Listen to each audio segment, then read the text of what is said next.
राम जी री गर्मी रा दना मीने हैंडपंप रा पानी री बहुत ज़रूरत पड़े और गाँव मीने अलग अलग पानी री सुविधाओं नहीं है, तो ज़्यादातर जगह पे हैंडपंप पे निर्भर है।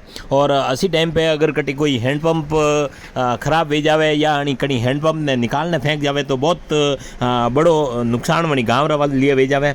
अच्छो एक मामलो जो है नाथे द्वारा तहसील रा मनियाणा पंचायत मीने ब्राह्मणारी भागल रो आयरो है, जटे कि एक मकान बन रहा है और वटे ग्रामीणारो यो आरोप है कि वटे मकान बनाने वाले वनी हैंडपंप ने जो है निकालने फेंक दीदो गयो है। पेयजल रा लिए जो है पानी रा लिए वो बड़ो उपयोगी हो। और अच्छा मैंने बताया जा रहा कि वो जो हैंडपंप पुरानो बनो तक हो, हैंडपंप रा कारण लाग्यो तक हो, तो लोगों रे लिए जो पेयजल रो बड़ी सुविधा ही।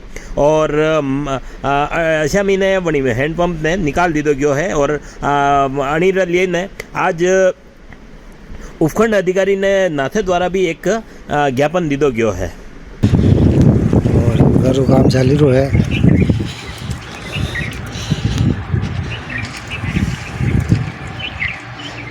यो जूनो हैंडपंप है, ये चौथरो है, ये चबूतरो है, यो काम चालू है।